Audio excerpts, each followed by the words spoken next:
Alcoolismo, tabagismo, prostituição, drogas. Essas são algumas palavras que podem resumir a trajetória de J. Ramalho longe da presença de Deus. Ele foi do altar à sarjeta. Fique comigo e conheça mais uma história da ação do poder transformador de Jesus. O Prova Viva está no ar.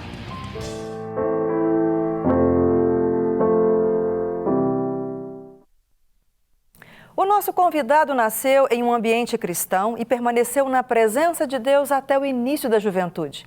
Ministro de louvor, chegou a fazer parte do Diante do Trono.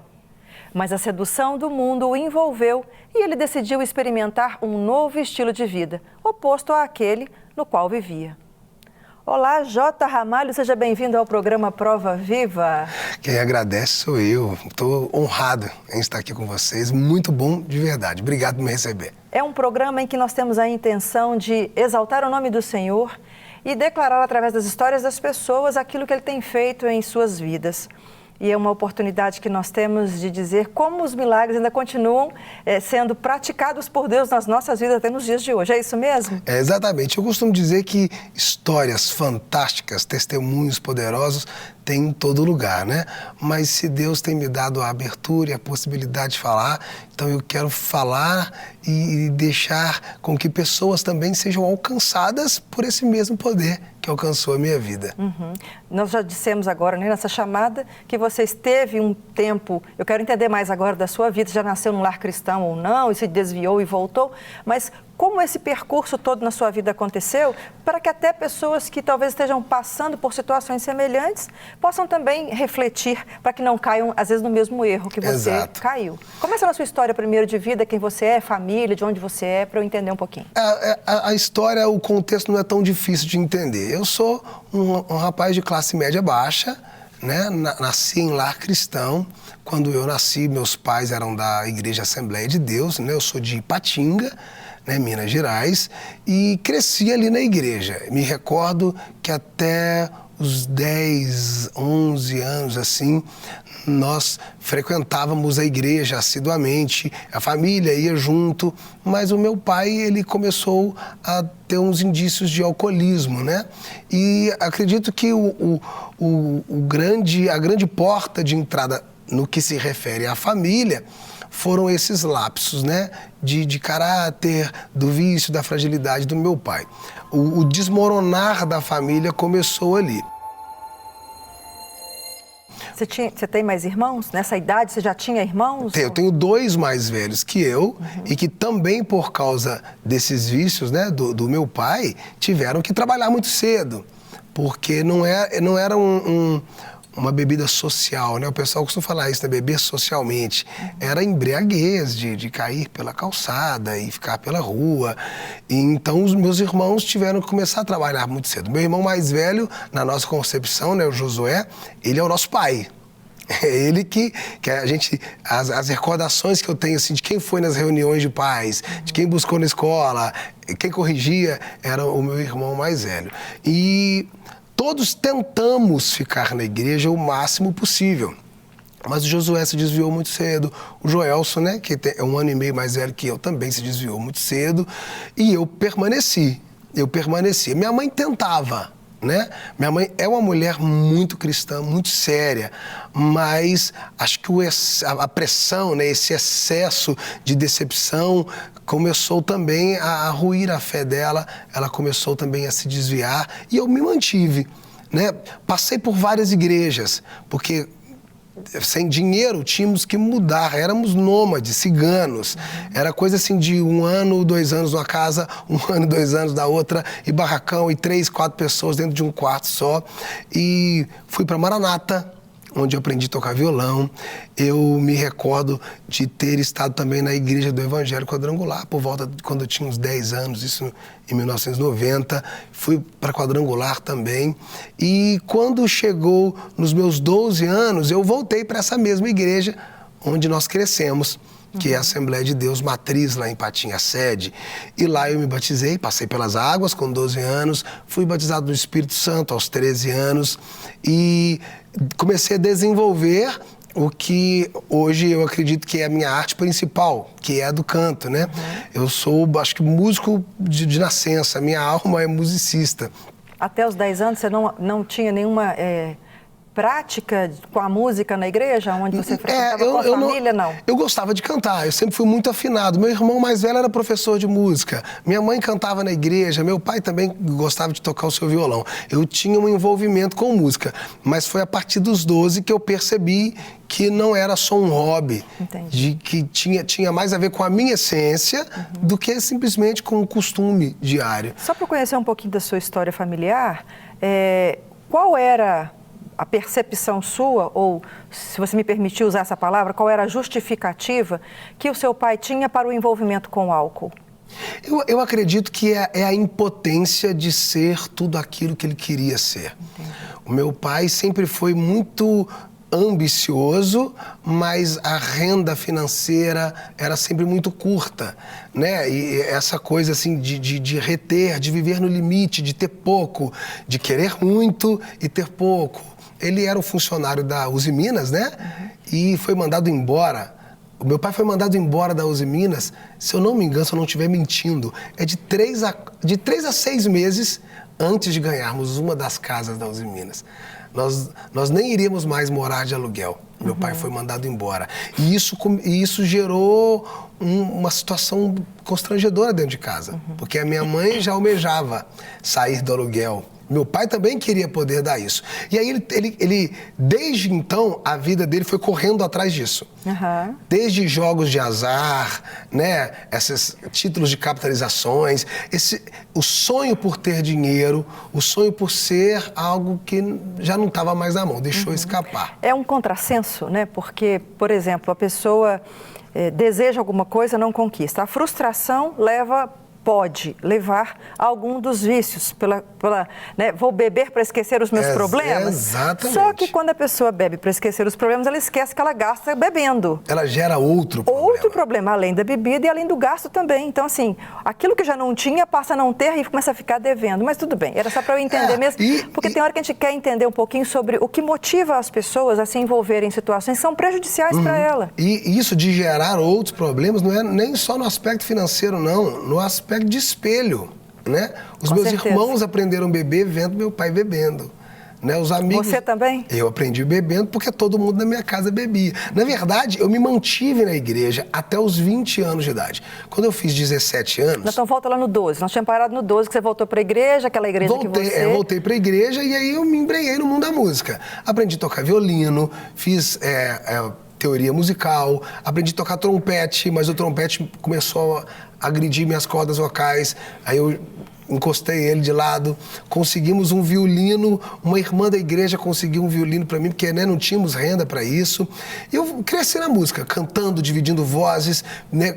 Aprendi que música era muito mais que arte. Isso aí eu sei desde criança. Música não é arte. Música é uma ferramenta espiritual. Talvez, eu acredito nisso, que até por isso que os serafins nos céus, eles cantam dia após dia. Santo, santo, santo. E é por isso que nós também iremos cantar. Eu acredito que música é remédio. E eu me escondia nesse remédio. Era o meu paliativo, na verdade. Só que o nível de decepção continuou. Em 97, né, eu tinha 17 anos, eu vim para Belo Horizonte atrás do meu pai, né? Eu vim tentar buscá-lo de volta. E havia tido uma separação? Não. Dezenas. Ah, tá. Dezenas. Eu não consigo... Eu já tentei um dia contabilizar e eu me perdi. Eu me perdi. Era uma coisa absurda, de separar de casa, de um ir para uma roça e o outro ir para a casa da mãe e o outro ir para a casa do pai. Entendi. A minha vida inteira eu os vi separando. E como cristão eu vim buscá-lo, né? Vim a Belo Horizonte buscá-lo. Quando eu chego aqui, aí eu me encanto pela Igreja Batista da Lagoinha. Né, meu pai morava alguns quarteirões e aí começou o meu namoro, né, com a Igreja Batista. Até então eu nunca tinha nem entrado em Igreja Batista. Assembleiano roxo, né? Eu não concordava com os usos e costumes de jeito nenhum. Mas eu consegui obedecer o instinto mesmo, sabe? Do Espírito Santo, assim, me chamando para algo novo. Foi quando eu entrei para o Diante do Trono, né? Eu entrei para o El Chamar primeiro, né? O coral que gerou o Diante do Trono. E quando foi no CD volume 2, que o André Valadão foi para os Estados Unidos, eu já entrei como vocalista no lugar dele e fiquei viajando. Viajei a turnê do CD1, gravei o CD2, o Exaltado, viajei na turnê. E quando foi gravar o terceiro, que é o Águas Purificadoras, o André voltou e aí eu fiquei como um suplente. Nessa de suplente, o que eu fiz? Comecei a fazer as minhas próprias agendas, né? Ainda como um ex Diante do Trono. Né? O pessoal gosta muito de dar esses rótulos. Ex-vocalista do Diante do Trono. Isso gerou muitas agendas, inclusive na minha cidade. E aí, quando eu cheguei na minha cidade, eu senti novamente esse queimar do Espírito Santo me convidando a ficar. Para eu ministrar na minha cidade aquilo que eu havia ganhado aqui. E aí começa uma derrocada. Porque eu não tinha raízes na família, né? Já todo mundo, já estava cada um para o seu canto.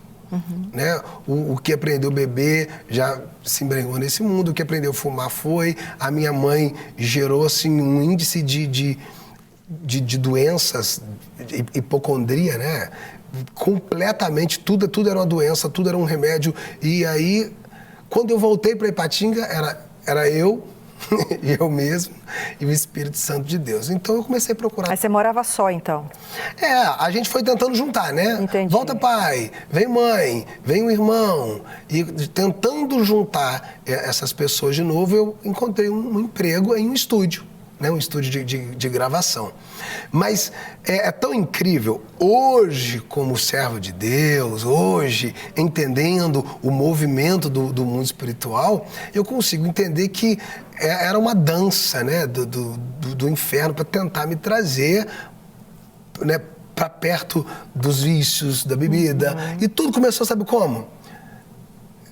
Faz um back vocal no meu CD. Eu não sou crente não, sabe? Mas você pode fazer um back vocal no meu CD? Segura essa informação um pouquinho para a gente poder continuar essa história mesmo e aonde as coisas se desenrolam, né, Jota? A gente faz agora uma pequena pausa e volta já. Fica comigo para poder saber sobre o desfecho desse testemunho incrível.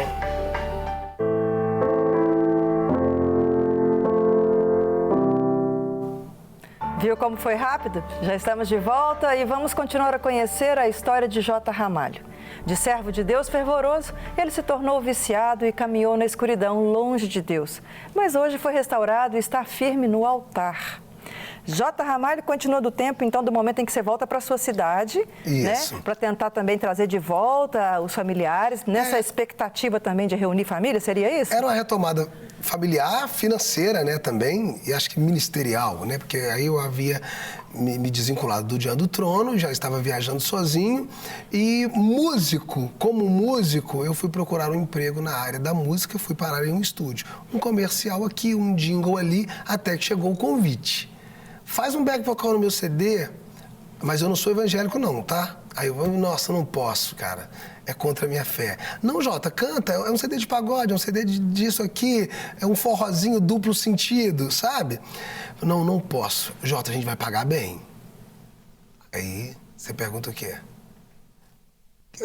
Quando eu começo. E começou. E grande parte disso se dava ao excesso de elogios.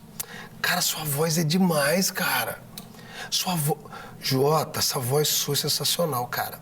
Imagina você cantando uma música romântica, cara, num bar, uma coisa. Essas coisas. A soberba, ela precede a queda. É bíblico, né? Exatamente. Não tem erro, a palavra não erra nunca. E eu comecei a acreditar de que eu era o dono da voz, né? E aí foi uma coisa tão sutil, eu não percebi que de um back vocal secular para o lançamento de um CD. Não, já que eu tinha cantado no back, não, eu vou lá no CD, eu vou lá no lançamento. E aí, deixa eu experimentar. Ah, não, é bebida muito forte. Não, essa daqui é doce, pode beber. Ah, não, esse cigarro, ele tem uma menta, tem um negocinho assim. Quando eu percebi, eu já fumava mais que meu pai, que meus irmãos. Eu bebia mais que meu pai. Eu era mais depravado do que todos os amigos dele juntos. Eu havia me tornado um monstro. Foi uma questão de dias. E eu já bebia, fumava, cheirava, e eu só não injetei. A única droga que eu não usei foi a injetável. Mas foi em menos de um ano. Então, aquele menino que batizou com 12 anos, que se encheu do Espírito Santo aos 13, que cantava com a Ana Paula Valadão, com a Nívia, que tinha referências, que ouvia o pastor Márcio pregando, sabe? Eu perdi tudo. E todas as minhas mentiras, elas tinham uma justificativa. Aí porque o meu pai bebeu, é porque a minha mãe mudou de casa, os meus irmãos não cuidaram de mim, porque... Por quê? Eu nunca queria assumir que eu realmente não tinha força suficiente para lutar. E isso se estendeu por 13 anos. Não são 13 dias, 13 meses. 13 anos é muito tempo para chegar ao extremo, né? Do vício total, para chegar ao tráfico. Porque aí, como eu, né, classe média baixa, eu não tinha dinheiro para comprar cocaína. Então, peraí, se eu não tenho dinheiro, eu vou ter que fazer. Se a música não tá dando, então qual é o jeito de achar dinheiro fácil? Aí eu descobri que o meu corpo também dava dinheiro. Não dinheiro cash, eu não era um garoto de programa, eu trocava favores. Você leva a cocaína e a gente deita, vamos ver onde é que vai dar. E aí terminou em uma vida de pluralidade sexual, de experiências sexuais, de relacionamentos homoafetivos e... Quem me conhecia do passado... Jota, você não está vendo o que está acontecendo, Jota? Isso que eu ia perguntar agora. Você voltou para sua própria cidade, num ambiente em que você conhecia todas as pessoas cristãs e elas não fizeram nenhuma intervenção sobre você? Tentavam, tentavam e me paravam na rua e me chamavam no Facebook. Tinha gente que me falava assim, nós estamos em campanha de oração por você, tá? Você é do altar, tá? Nós não aceitamos. Minha mãe é mulher de oração. Minha mãe definhou. Minha mãe teve psoríase. A pele, o cabelo começou a cair devido a esses excessos. E aí, por mais que a gente esteja no pecado, o travesseiro é um delator fantástico. Quando você deita a cabeça no travesseiro, você pode ter mentido para todo mundo. Você pode ter curtido a balada, você pode ter se deitado com quem você tinha sonhado, mas quando você deita a cabeça no travesseiro, aquela voz... A autoconsciência sabe? vem, Ela né? vem e fala, tá errado. O Espírito Santo. Tá errado. Hoje eu sei que é o doce, imbatível Espírito Santo, né? Tá errado. E aí pessoas orando, pessoas me buscando em oração. Foi quando, no ano de 2014... eu já estava devendo, assim, uma quantia exorbitante. E eu fui para casa de um amigo, me esconder, na verdade, né, de traficantes. E ele, né, tem um estúdio até hoje lá em Patinga. Enquanto eu fazia o trabalho para ele, eu estava escondido lá. E eles me chamaram para ir a um culto da igreja deles, a igreja do Evangelho Quadrangular, onde eu sou membro hoje, né? E eu fui para esse culto. E o Espírito Santo de Deus me constrangeu. A sensação que eu tinha era que todo mundo da igreja tinha ido embora e só tinha eu naquele banco. Ele pregava e ele falava todas as verdades que eu estava vivendo. O poder de Deus me constrangeu de uma forma que naquela noite eu levantei a minha mão e eu aceitei Jesus. E eu sou muito racional, né? Eu acredito que eu sou uma pessoa inteligente. E eu falei com Deus, eu vou tentar de novo, mas... o que depender de mim, eu vou lutar com as minhas forças. Porque, no fundo, a gente sabe que tem coisas que não são 100% espirituais, sabe? Tem coisas que são de comportamento, tem coisas que são de decisões. Que você toma mesmo. Isso, é moral, é moral. O que eu puder fazer, eu vou fazer, mas me ajuda. Vai ser difícil demais, Deus. Vem com o seu sobrenatural. E isso vai...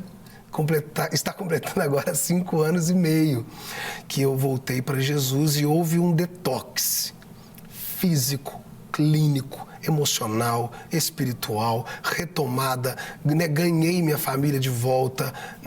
Alguns ainda não estão no Evangelho, mas já confessaram que o que Deus fez na minha vida é o suficiente para eles voltarem a acreditar em Deus, e isso é sensacional. Ouvi... Eu ouvi da boca da minha irmã isso, e da boca do meu irmão, que eles já estavam perdendo a fé. Mas o que Deus fez em mim é o suficiente para eles acreditarem em Deus. E se depender, se a minha transformação depender só disso, eu já ganhei tudo. Mas não foi só isso. Deus ainda me deu uma esposa linda. Deus me deu o filho mais lindo. Depois você entra nas redes sociais e olha, Benjamin Ramalho. É o maior presente que eu tenho. E Deus restituiu tudo, restituiu o ministério, restituiu unção, restituiu dons. Eu refiz laços importantíssimos, como a Ana Paula Valadão me trouxe no Congresso DT, me apresentou no altar, e ela disse, olha, vários integrantes do Diante do Trono se perderam, mas o Jota voltou. E a Nívia Soares tem uma grande participação nisso. Ela me ajudou nessa caminhada, me trouxe de volta. E hoje eu posso concluir da seguinte forma. Eu tenho um testemunho vivo. Amém. De que Deus tem poder não só para te devolver uma religião.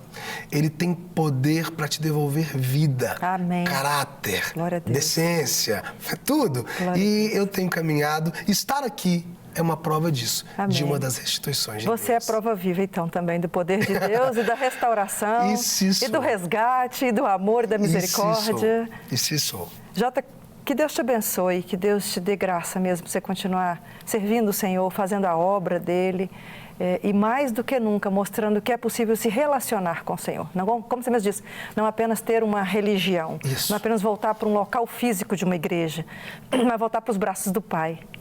Não é Amém. verdade? Como é que como é que você agora você segue a vida? Você continua morando em Ipatinga? Continuo morando em Ipatinga, né? Eu sou locutor, trabalho na rádio, né? Na rádio da Igreja Quadrangular. Um abraço para os meus pastores, que com certeza estão me assistindo, minha família. E sou casado e eu viajo, né, pelo país contando esse testemunho, e de plano de fundo eu vou usando a minha arte. Estou com um CD novo, Cristo o Centro. Amém. Que é um álbum 100% cristocêntrico, de adoração integral ao Senhor. Esses dois aqui é seu presente, tá? Oba, é um ganhando. CD e um DVFlix para você levar e ouvir e ser ministrada. Quando você ouvir, acredite, isso aqui é resultado de alguém que teve um encontro genuíno com Deus. Amém. Tá Muito bom? obrigada, irmão. Muito obrigada de coração. E que o Senhor realmente continue. Taylor, você. Amém. Fazendo a obra na sua vida. Amém. Deus te abençoe. Um abraço. Salmo 19, 12. Quem há que possa discernir as suas próprias faltas? Absolve-me das que me são ocultas. Uma das grandes dificuldades de compreensão para as pessoas neste mundo moderno é o reconhecimento do que é pecado como pecado. O relativismo frente ao que é imoral e o egocentrismo ensinado aos infantes, através do discurso de amor próprio, em detrimento do seu semelhante, tem favorecido a diminuição do pecado como pecado e aumentado a liberdade para viver do jeito que se quer viver, mesmo que isso ofenda os que estão à sua volta. Rapidamente, os que defendem esse formato de liberdade questionarão esse conceito, o de não haver pecado em nada, afirmando que é fundamental que todo ser humano tenha a oportunidade de desfrutar de tudo o que desejar os seus olhos, pois quem manda na vida deles são eles. Acontece que para o cristão, o referencial não é o que o mundo pensa ou faz, pelo menos não deveria ser. Os valores de Deus para a santidade não mudaram porque a mente humana está em frequente transição. E isso não é rigidez da parte de Deus, mas firmeza, convicção e caráter. As mudanças dos valores morais direcionados para o mal sempre virão da parte do homem e não de Deus. Por isso é necessário que Deus oriente a humanidade quanto aos erros e, a partir daí, terão a oportunidade de se arrependerem e voltarem para debaixo da proteção do alto. A autoconsciência humana é falha na hora em que ela utiliza do crivo da espiritualidade como referência. Isso porque as dimensões alma e espírito ocupam lugares diferentes. Mas tendo a alma encontrado o prazer na obediência a Deus, curvar-se-á. E quando o Espírito Santo jogar luz na vida humana, fará com que percebam onde estão os erros, gerando arrependimento e mudança de vida. Mas será que se consegue catalogar os próprios pecados em sua totalidade? Existe a consciência de cada um deles ao praticá-los? É sensato que se peça ao Senhor, além do perdão dos pecados já conhecidos, misericórdia para os pecados ainda ocultos na mente. Porque, apesar do desconhecimento deles, não quer dizer que não precise se arrepender e fazer um pagamento. Daí a importância de clamar por absolvição. E você, já se arrependeu dos seus pecados? Busque o Senhor enquanto se pode achá-lo. Chegamos ao fim de mais um Prova Viva. Na semana que vem estaremos de volta com mais uma história inédita e impressionante. As edições do nosso programa estão disponíveis no site da Rede Super. Acesse e conheça outros testemunhos do poder de Deus. Até mais!